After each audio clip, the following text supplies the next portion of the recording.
materi kita kali ini tentang perkiraan pengendapan.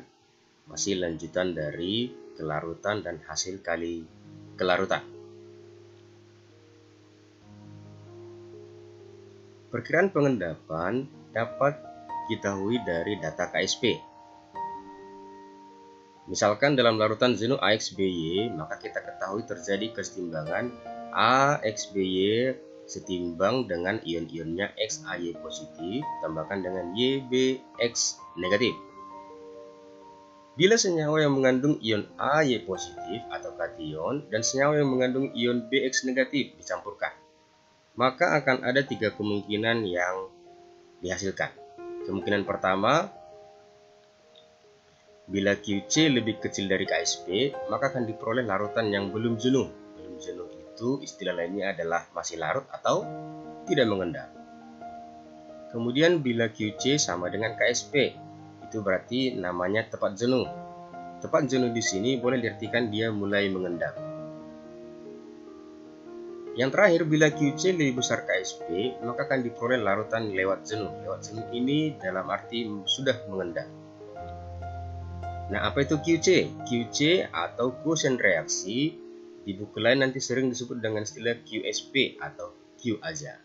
QC adalah hasil kali konsentrasi molar awal ion-ion dan AY positif dan BX negatif kalau dipangkatkan dengan koefisien.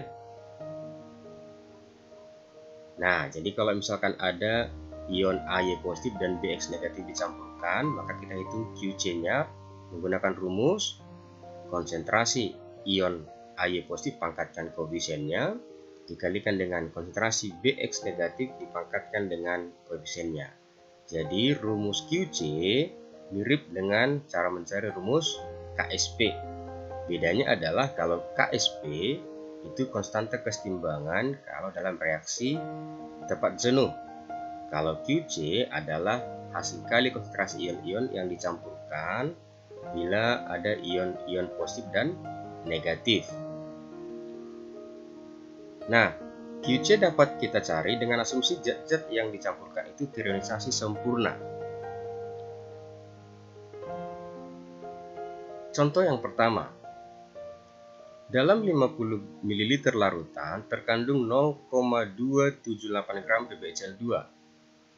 Nah, kalau diketahui KSP PbCl2 adalah 2,4 kali 10 pangkat minus 6, apakah terbentuk endapan? Nah, untuk menjawab soal ini, maka bagian pertama kita harus hitung dulu kelarutan atau konsentrasi molar PbCl2 menggunakan rumus gram per ml per liter. Gramnya 0,278 dari data soal, mR-nya 278, itu dari mR PbCl2, dibagikan dengan volumenya dalam liter. Maka kita peroleh ini 0,02 mol per liter. Inilah konsentrasi molar PbCl2. Kemudian kita buat bahwa PbCl2 terionisasi sempurna. Kalau terionisasi sempurna berarti kita buat reaksi ionisasi Pb2 positif tambahkan dengan 2Cl-. PbCl2 kita ketahui dari atas tadi 0,02 mol per liter. Maka sesuai koefisien Pb2 positifnya juga 0,02. Kemudian Cl minusnya adalah 0,04 karena koefisiennya 1:2. Kemudian kita hitung QC-nya. Menghitung QC-nya adalah sesuai dengan ion-ion pangkat koefisien. Jadi kita ketahui Pb di sini pangkatnya koefisiennya nanti koefisiennya 1, maka dalam rumus QC adalah konsentrasi Pb2 positif pangkat 1 yang awal, kemudian Cl minus pangkat 2 karena koefisien Cl minus di sini adalah bernilai 2. Jadi kita masukkan nilainya bahwa Pb2 positif 0,02 mol per liter dari yang diketahui setelah kita ionkan. Dengan cara yang sama Cl minusnya adalah 0,04 dari juga ionisasinya. Pangkatkan dengan koefisien pangkat 2. Setelah kita hitung maka dapatlah 3,2 kali 10 pangkat minus 5. Ini namanya QC. Nah, kemudian kita bandingkan QC dengan KSP. QC yang kita hitung 3,2 10 pangkat minus 5. KSP ada di soal. Di soal itu KSP-nya adalah bernilai 2,4 kali 10 pangkat minus 6. Jadi kalau kita bandingkan datanya, 3,2 kali 10 pangkat minus 5 dengan 2,4 kali 10 pangkat minus 6, maka QC lebih besar daripada KSP. Nah, ingat tadi datanya bahwa kalau QC lebih besar KSP, maka berarti akan diperoleh suatu endapan. Dalam hal ini PB Cl2. Sebagai catatan, bila dicampurkan dua zat dengan diketahui molar dan volumenya masing-masing, maka konsentrasi molar zat atau ion-ion setelah dicampur dihitung menggunakan rumus mol per volume total. Ya, ingat konsentrasi kan dia mol per volume. Jadi setelah dicampur nanti mol awal per volume total. Ingat kalau mol pasangannya liter, nanti kalau milimol pasangannya mililiter. Nah, kemudian QC kita hitung seperti biasa, konsentrasi pangkatkan dengan koefisien masing-masing. Baru kita membandingkan QC dengan KSP. Mari kita lihat contoh yang kedua. Periksalah dengan perhitungan apakah akan terbentuk endapan CaOH 2 kali jika dicampurkan 10 ml CaCl2 0,2 molar dengan 10 ml NaOH 0,02 molar. KSP dikasih tahu CaOH 2 kali 8 kali 10 pangkat minus 6. Nah, saya beritahu bahwa kalau KSP dikasih tahu 8 kali 10 pangkat minus 6, supaya kita ketahui mengendap atau tidak, maka nanti KSP-nya kita bandingkan dengan QC-nya. Jadi kita cari berarti QC si CaOH 2 kali. Nah, bagaimana caranya? Mari kita lihat pembahasannya. Dari soal, kita ketahui CaCl2 itu 10 ml kali 0,2 molar. Berarti kalau kita kalikan 2 milimol. Kita ionisasikan bahwa CaCl2 2 milimol, sesuai koefisien, maka dapat ion Ca2 positifnya 2 juga. Kemudian Cl minusnya adalah 4 milimol. Dengan cara yang sama untuk NaOH, data soal, diketahui NaOH 10 mili, molarnya 0,02. Maka kalau kita kalikan 0,2. Ionisasinya NaOH tambah Na positif tambah OH minus. Maka NaOH-nya 0,2, sesuai koefisien Na positifnya juga 0,2, kemudian OH minusnya juga 0,2. Kita carilah QC-nya. Karena tujuan kita tadi adalah membandingkan KSP CaOH 2 kali dengan QC CaOH 2 kali. Nah, QC CaOH 2 kali rumusnya adalah Ca2 positif dikali pangkatkan 1, OH minus pangkatkan 2. Dari manakah dapat rumus ini?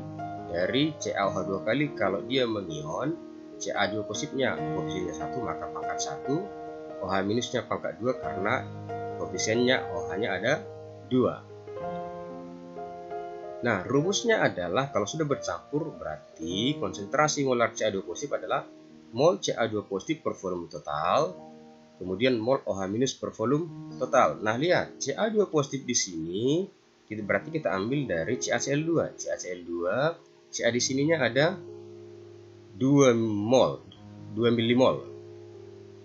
Berarti nanti ini kita bawakan ke mol Ca2 positif. Kemudian OH minusnya yang kita tahu di sini adalah 0,2 milimol. Oke.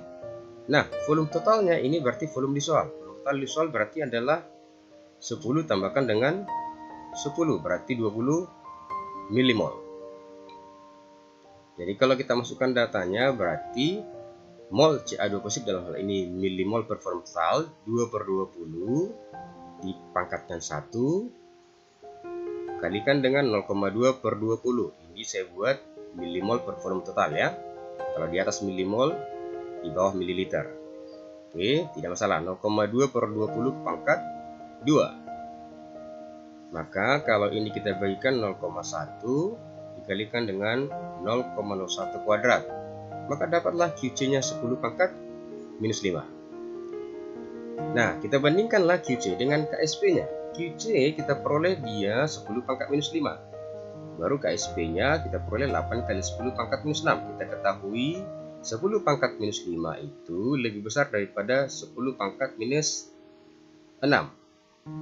Maka dalam hal ini kesimpulannya berarti tak akan terbentuk endapan CaOH 2 kali. Jadi saya ulangi, untuk mengetahui mengendap atau tidak, bandingkan QC CaOH 2 kali dengan KSP CaOH 2 kali. KSP diketahui di soal, QC-nya kita cari dari zat-zat yang dicampurkan. Contoh ketiga, suatu larutan mengandung Pb2 positif, Mn2 positif, dan Zn2 positif masing-masing konsentrasinya 0,01 molar. Pada larutan tersebut ditambahkan NaOH padat sehingga pH larutan menjadi 8. Jika KSP PbOH 2 kali 2,8 10 pangkat minus 16, KSP MnOH 2 kali 4,5 kali 10 pangkat minus 14, dan KSP ZnOH 2 kali 4,5 kali 10 pangkat minus 17, maka hidroksida yang akan mengendap adalah.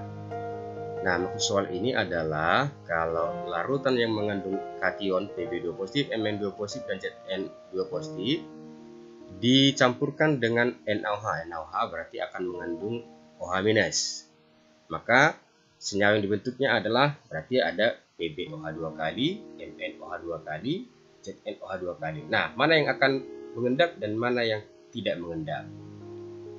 Mari kita lihat pembahasannya. Nah, sebagai catatan sebelum kita kerjakan, kita ketahui dulu bahwa kalau di dalam soal campuran tidak diketahui volumenya masing-masing. Jadi soal yang sebelumnya diketahui volumenya, kalau di soal ini langsung diketahui molaritasnya. Maka molaritas awal dalam soal itu langsung kita masukkan ke dalam perhitungan QC. Tapi jangan lupa koefisiennya ya.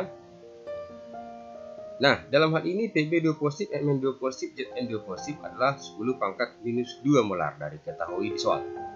NaOH-nya diketahui sehingga katanya menghasilkan pH-nya 8. Kalau pH-nya 8, berarti akan kita peroleh pH-nya 6 dan OH- 10 pangkat minus 6. Nah, ini kedua data inilah sebagai dasar kita untuk mencari QC-nya. Nah, untuk mempermudah maka saya buat dulu dalam bentuk tabel. Nah, kita cari QC, kita bandingkan dengan KSP-nya. Untuk menghitung QC, maka yang kita bandingkan adalah PbOH 2 kali dengan KSP PbOH 2 kali. Nah, sama halnya juga nanti untuk kita bandingkan QC MnOH 2 kali dengan KSP MnOH 2 kali. Dan ZnOH 2 kali kita bandingkan dengan KSP ZnOH 2 kali. Coba lihat. Oke. Nah, untuk PbOH 2 kali, maka menghitung QC-nya adalah konsentrasi Pb2 positif dikalikan dengan OH minus pangkat 2. Kalau kita masukkan datanya, maka Pb2 positifnya adalah 0,02 molar. Oke, kemudian OH minusnya adalah 10 pangkat minus 6. Jadi kita masukkan kedua data ini kepada perhitungan QC. Maka Pb2 positifnya 10 pangkat minus 2, OH minusnya 10 pangkat minus 6 kuadrat. Kalau kita kalikan akan dapat 10 pangkat minus 14. Nah, nilai ini kita bandingkan dengan KSP-nya. KSP-nya PbOH 2 kali 2,8 kali 10 pangkat minus 6. Ini diketahui dari soal. Di soal sudah saya buat ini berwarna hijau. KSP PbOH 2 kali yang 2,8 10 pangkat minus 16. Nah, kalau kita bandingkan 10 pangkat minus 14 dengan 10 pangkat minus 16, maka kita ketahui bahwa QC-nya akan lebih besar daripada KSP-nya. Maka kesimpulannya berarti akan diperoleh PbOH 2 kali yang mengendap. Nah, dengan cara yang sama kita kerjakan juga untuk mencari QC MnOH 2 kali. Maka karena konsentrasi Mn2 positif tadi sama dengan Pb2 positif, kita masukkan datanya 10 pangkat minus 2 dengan 10 pangkat minus 6 kuadrat. Maka sama juga 10 pangkat minus 14. Nah, kita lihat di soal KSP MnOH 2 kali adalah 4,5 kali 10 pangkat minus 4. Berarti kalau kita bandingkan QC-nya dengan KSP-nya 10 pangkat minus 14 dengan 4,5 kali 10 pangkat minus 14, maka QC MnOH 2 kali akan lebih kecil. Kalau dia lebih kecil, maka kesimpulannya berarti dia adalah tidak mengendap. Jadi MnOH 2 kali masih bentuk larutan. Untuk yang terakhir, dengan cara yang sama Zn OH 2 kali, maka QC-nya juga Zn2 positif, kemudian OH minus kuadrat. Kita masukkan datanya, 10 pangkat minus 2 dikalikan dengan 10 pangkat minus 6 kuadrat. Juga hasilnya 10 pangkat minus 14. Kita bandingkan dengan KSP Zn OH 2 kali. Dalam soal ini diketahui 4,5 kali 10 pangkat minus 17. Kalau kita bandingkan dengan nilai QC-nya, maka nilai QC lebih besar karena 10 pangkat minus 14 dengan 10 pangkat minus 17 lebih besar QC-nya. Dalam hal ini juga diambil kesimpulan bahwa akan diperoleh Zn OH 2 kali yang mengendap. Oke. Nah, berarti dalam hal ini jawabannya adalah yang C.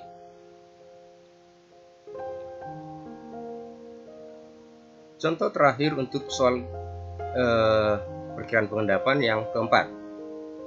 Tetapan hasil kali kelarutan magnesium klorida atau Mg2OH 2 kali adalah 2 kali 10 pangkat minus 11. Jika larutan MgCl2 0,2 molar dinaikkan pH-nya dengan penambahan NaOH, maka endapan akan mulai terbentuk pada pH berapa?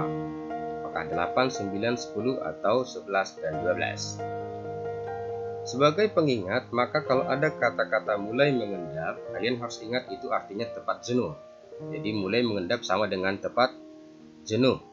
Tepat jenuh ingat artinya bahwa saat QC sama dengan KSP. Maka kita bahas soal nomor 4. MgCl2 ketika mengion menjadi Mg2 positif tambahkan dengan 2 Cl minus. Nah, MgCl2-nya 0,2 molar. Kemudian Mg2 positifnya adalah 0,2 molar juga sesuai koefisien. Dan 0,4 karena koefisiennya 1:2. NaOH ketika dia mengion maka Na positif tambahkan dengan OH minus. Nah, MgOH 2 kali dalam setimbang atau dalam larutan jenuhnya akan diperoleh Mg2 positif tambahkan dengan 2 OH minus. Karena dikatakan dia tepat jenuh, maka kita bandingkan QC dengan KSP-nya, sama-sama MgOH 2 kali. Nah, QC MgOH 2 kali kan rumusnya adalah Mg2 positif dipangkatkan dengan koefisiennya 1, OH minus dipangkatkan dengan koefisiennya pangkat 2, sama dengan 2 kali 10 pangkat minus 11 karena KSP-nya. Nah, Mg2 positif kita ambil dari yang MgCl2, berarti 0,2 molarnya. OH minusnya nanti dari si NaOH-nya. Jadi kalau kita masukkan nilainya, bahwa 0,2 sama dengan OH minus pangkat 2, sama dengan 2 kali 10 pangkat minus 11. Kalau kita kalikan, maka dapat OH minus pangkat 2 sama dengan 10 pangkat minus 10. Maka kalau diakarkan 10 pangkat minus 5, sehingga dapat pOH bernilai 5 dan pH bernilai 9. Jadi dalam soal jawabannya adalah yang B. Di sini ada 2 soal, silakan Anda coba, kemudian berikan jawabannya di kolom komentar. Baiklah, demikian dulu penjelasan dan soal latihan tentang video terkait hubungan KSP dengan pengendapan. Kiranya video ini bermanfaat. Jangan lupa di like, komen, dan subscribe. Sampai jumpa di video pembelajaran berikutnya. Thank you.